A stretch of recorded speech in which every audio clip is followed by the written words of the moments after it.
지방자치단체의 자치권에 대해서 알아보겠습니다. 자치권은 지방자치의 본질적 내용입니다. 그리고 자치권의 내용으로 교과서에 소개되어 있는 것이 이제 전권능성의 원칙과 자기책임성의 원칙입니다. 전권능성의 원칙이라는 것은 헌법이나 법률에서 국가나 특정 공공단체의 권한으로 하고 규정하고 있지 않는 한 지방의 어떤 사무에 관해서는 지방자치단체가 고유한 권한을 갖고 원칙적으로 처리한다. 이것이 전권능성의 원칙이고, 자기책임성의 원칙이라는 것은 지방자치단체가 그 지방 사무를 처리함에 있어서는 국가의 후견적인 감독을 받지 않고 자기 책임하에서 그 행정사무를 처리한다. 이것이 이제 자기책임성의 원칙입니다. 여기서 이제 후견적 감독이라는 것이 무엇이냐 하는 것이 중요한데, 지난 시간도 이야기했지만 국가가 지방자치단체를 감독하는 그런 방법에는 두 가지 관점에서 본다고 했습니다. 하나는 이 합법성 감독이고 하나는 한목적성 감독입니다. 이 합법성 감독은 당연히 지방자치단체의 어떤 사무처리가 법령에 위반한지 여부를 감독하는 것을 말하게 되고, 한목적성 감독이라는 것은 지방자치단체에게 어떤 그 사무처리에 관한 정책적인 재량 이런 것들이 주어졌을 때 그 사무가 적절하게 행사되고 있는지 여부를 감독하는 것이 한목적성 감독입니다. 아까 말한 그 국가의 후견적 감독이라는 것은 바로 어떤 지방자치단체의 어떤 정책적 재량이 맡겨져 있는 사항에 대해서 그것이 제대로 합리적으로 한목적적으로 제대로 수행이 되고 있는지 여부를 감독하는 것. 이 한목적성 감독을 후견적 감독이라고 합니다. 이런 감독은 안 된다는 겁니다. 지방자치단체의 어떤 취지를 살리려고 한다면 지방자치단체의 어떤 정책적인 재량은 최대한 존중되어야 되기 때문에 국가와 관여해서는 안 되고, 단지 법령 위반 여부에 대한 국가의 법질서 통일한 차원에서 법령 위반 여부에 대해서만 감독을 하는 것이 원칙이라는 것입니다. 그런 것이고, 이러한 그 자치권에는 크게 자치조직권, 그 다음에 자치행정권, 자치입법권, 그리고 자치재정권 이렇게 나누어 볼 수 있습니다. 먼저 그 자치조직권이라는 것은 지방자치단체가 지방사무를 처리하기 위해서는 여러가지 행정기구가 필요할 텐데 그 행정기구를 자주적으로 만들 수 있다, 설치할 수 있다 이런 것이죠. 현재 지방자치법에는 법령이 대통령령입니다. 대통령령이 정하는 범위 내에서 조례로 행정기구를 설치할 수 있다고 이렇게 규정이 되어 있습니다. 이 자치행정권은 지금 방금 이야기한 대로 자기책임성 원칙 같은 것입니다. 이 지방사무를 처리하는 데 있어서 국가의 후견적 감독을 받지 않고 사무를 처리한다 할 수 있죠. 그게 이제 자치행정권인데, 이거는 이제 우리가 주로 지방자치단 하는 사무 중에서 주민의 복리정전이라든지 지방자치단 자신의 재산의 관리 사무 같은 고유한 자치 사무를 수행할 때 하는 이야기입니다. 그걸 중심으로 하기 때문에 이런 이야기를 하는 것이고, 아주 쭉 지난 시간도 공부를 했지만 이 지방자치단체가 하는 그 사무에는 세 가지가 있다고 했습니다. 지금 말하는 고유한 자치 사무가 있고, 그 다음에 국가나 상급 그 광역지방자치단체로부터 예를 들면 지방자치단체에게 위임된 사무, 단체위임 사무와 지방자치단 기관에게 위임된 기관이임 사무가 있다고 했습니다. 이런 단체이임 사무나 기관이임 사무는 본질적으로 국가로부터 왔기 때문에 그 합법성 감독 외에 한목적성 감독까지, 후견적 감독까지 다 받게 되게 됩니다. 그래서 지금 여기서 말하는 것은 주로 지방자치단체의 고유한 자치사무를 중심으로 지금 이야기를 하고 있다, 이렇게 이야기를 하시면 되겠습니다. 그리고 이제 자치 입법권에 관해서는 지방자치단체는 그 법령의 범위 안에서 법령이 위반되지 않는다는 겁니다. 법령의 범위 안에서 조례와 규칙을 제정할 수 있다 이렇게 되어 있습니다. 조례라는 것은 당연히 지방의회가 제정하는 것이고 규칙이라는 것은 지방자치단체의 장이 정하는 것입니다. 그리고 교육과 학예에 관해서 지방자치가 이루어지고 있는데 이때 그 교육과 학예에 관한 집행기관은 교육감입니다. 일반 그 예를 들면 서울시라고 하면 서울시장이 아니고 서울시 교육감 이렇게 되듯이 그래서 교육감도 자기가 법령을 위반하지 않는 범위 내에서 조례, 법령과 조례까지는 조례 규칙은 조례보다 하위에 있는 규범이니까 규칙은 그 조례를 위반하지 않는 법령과 조례를 위반하지 않는 범위 내에서 정해지는데 교육감은 법령과 조례를 위반하지 않는 범위 내에서 교육감이 스스로 교육 규칙을 제정할 수 있습니다. 이런 것들이 이제 자치 입법권이고요. 그 다음에 이제 중요한 것이 자치 재정권이 있습니다. 재정이라는 것은 지방자치단체가 제대로 시행이 되기 위해서는 재정이 국가로부터 그 독립적인 어떤 재정 이것이 확보가 돼야 지방자치가 제대로 실현될 수 있습니다. 그런 의미에서 이제 자치재정권이 대단히 중요한 문제가 되는데 당연히 지방자치 재원을 조달하고 그 다음에 재산을 관리하고 이런 재원을 또 지출하는 권한 이거를 자치재정권이라고 합니다. 지금 현재 이제 우리 지방자치단체는 국가 재정에 대단히 의존율이 높습니다. 그래서 지방자치단체가 실질적으로 이제 구현되는데 많은 장애요인이 있다라고도 되어 있습니다. 그리고 또 현재 지방자치단체가 재정을 제대로 하지 않으면 지방자치단체도 우리가 지난 시간에 공부했듯이 독립된 법인체이기 때문에 자칫하면 또 파산하는 그런 사태도 발생할 수가 있기 때문에 재정의 건전성이 이제 대단히 중요하다 이제 이렇게 생각됩니다. 실제로 일본 같은 경우는 지방자치단체가 재정 핍박으로 파산하는 그런 사례도 벌어지고 있습니다.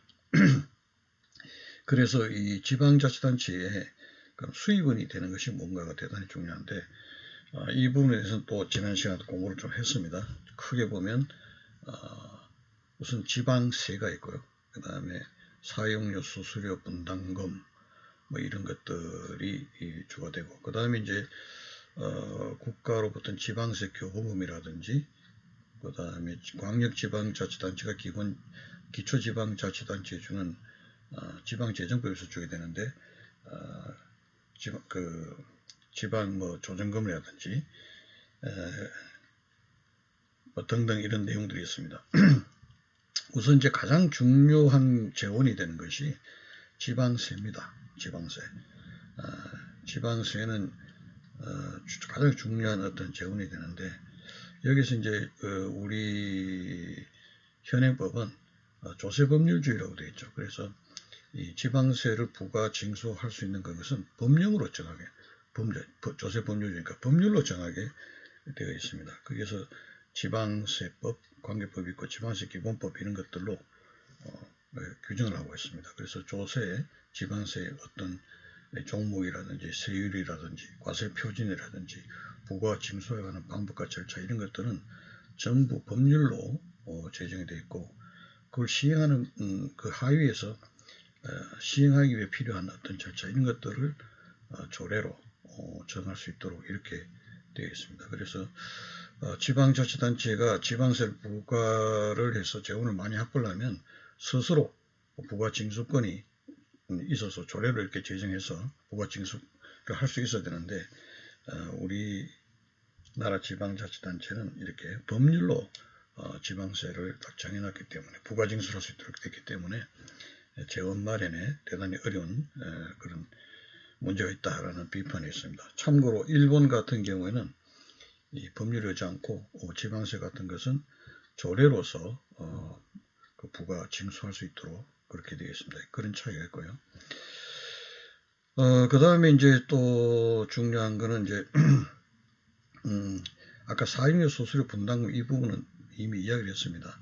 사용료라는 것은 지방자치단체 어떤 재산이나 공공시설을 이용한 대가로 지급받는 것이 이제 사용료고, 수수료라는 것은 지방행정의 어떤 서비스의 대가로서 받는 것이고, 그 다음에 분담금이라는 것은 지방자치의 재산이나 공공시설로 말미암아서 특별한 어떤 혜택을 받는 주민들이 그 특혜를 받는 만큼에 대해서 어떤 지불해야 되는 그런 것을 분담금이라고 합니다. 그래서 이런 것들도 지방자치단체의 중요한 재원이 된다. 그래서 지난 시간에 우리 공부했지만 이 사용료, 수수료, 분담금 뭐 이런 것들 부가징수를 결리하는 경우에는 지방자치단체장의 위법한 재무회계 행위가 되고, 따라서 그런 경우에는 주민감사 청구를 받게 되고 또 주민소송의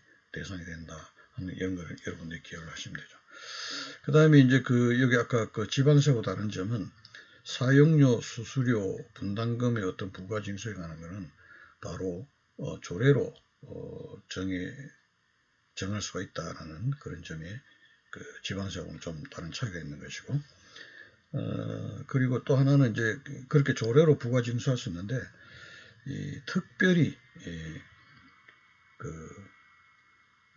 특별 수수료 같은 경우에 특별히 국가적인 전국적 국가 차원에서 전국적으로 통일적으로 어떤 지급할 필요가 있는 그런 수수료의 경우에는 이 대통령령으로서 표준 금액을 정해놓는 그런 예외적인 경우도 있습니다.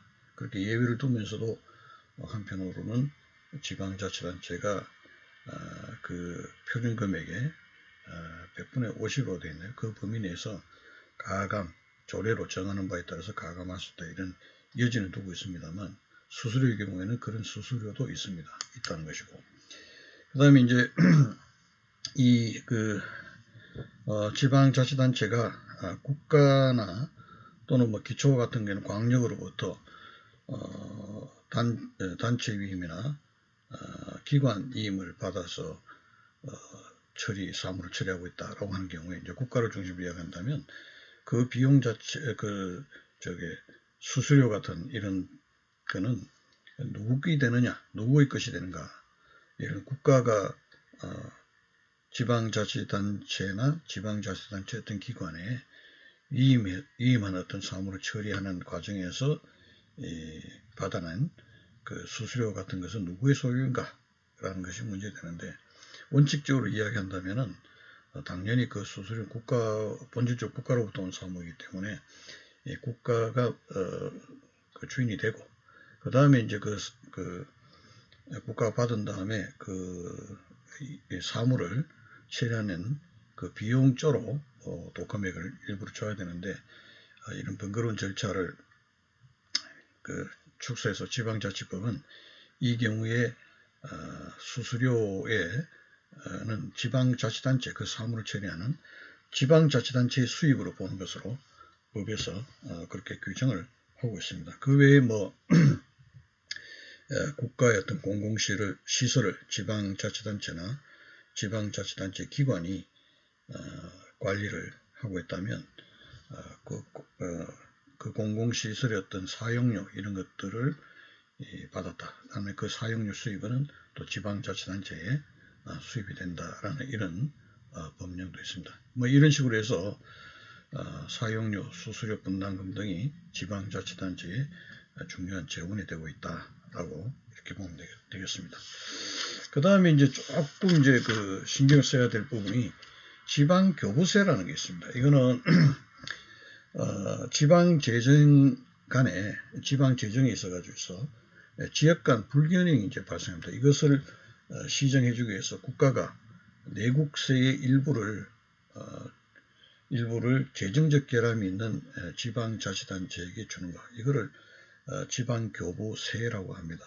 또는 지방교부금이라고도 합니다. 이거는 국세의 일부를 지방자치단체 주기 위해서 일부러 떼놓은 겁니다. 그래서 원래 이제 이게 지방세로 그 받아야 될 거 아니냐 해서 간접적인 어떤 지방세다라고도 합니다. 그래서 이거는 아까 말한 그 지방세를 보충해주는 그런 재원이다라고 이렇게 보면 되고요. 여기서 중요한 거는 이 부분에 지방교부세 명목으로 주는 지방교부세 또는 지방교부금으로 주는 금액에 대해서는 지방자치단체가 국가의 어떤 감독 없이 자기의 어떤 권한으로 사용할 수 있다. 감독 없이. 이런 점이 이제 중요한 포인트로 여러분 생각하면 되고요. 그 다음 또 하나는 그 지방재정법상에 조정교부금이라는 거 있습니다. 이거는 이제 광역지방자치단체가 기초지방자치단체에게 주는 것인데, 역시 이것도 그 기초지방자치단체의 어떤 지방재정 간에 격차가 있기 때문에 이것을 시정하기 위해서 광역지방자치단체가 기초지방자치단체에 주는 돈, 이거를 조정교부금이라고 합니다.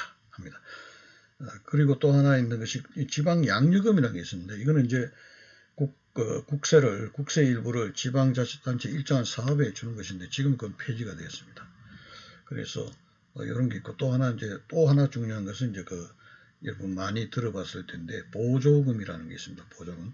이거는 국가나 또는 시도가 어떤 시책에 필요한 경우라든지 또는 지방자치단체 어떤 재정에 어떤 문제가 있다. 이런 경우에 내려주는 돈을 보조금이라고 합니다. 그래서 국가나 이제 시도 같은 경우에는 이제 보조금 예산을 가지고 있죠. 그러면 이 지방자치단체가 그 보조금을 이제 신청을 하게 됩니다. 신청을 해가지고 그 결정에 따라 가지고 국가로부터 지급받는 건데 사실은 이제 이 지방자치단체가 국가의 재정에 의존율이 높다고 할 때는 이 보조금 때문에 그런 겁니다. 그래서 이 보조금이 중요한 어떤 것이 되는데 이건 이제 관리하기 위해서는 보조금 예산 어떤 편성, 교부 신청, 교부 결정, 그다음 사용 이런 것들을 좀 관리하기 위해서 만들어진 법이 보조금의 예산 및 관리에 관한 법률입니다. 이런 법률이 있다는 거하고 그다음 보조금 같은 건 아주 사례를 통해서 보겠지만 굉장히 법적으로 많이 문제가 되고 있는 그런 조금 신경 써주시면 좋겠고 그 다음에 이제 지방채와 일시 차입금입니다. 이거는 이제 지방채라는 것은 지방자치단체의 그 빚이죠. 그래서 가급적이면 이런 빚은 없애야 되니까 엄격히 이제 규제를 하고 있다. 그렇게 해서 지방채라는 것은 이제 지방채를 발행하면 그 요건이 까다롭습니다. 그래서 지방자치단체의 항구적인 이익을 위해서 필요하다는 거. 그 다음에 두 번째 비상재 복구 등이 필요하다. 이 두 가지 요건이 필요합니다.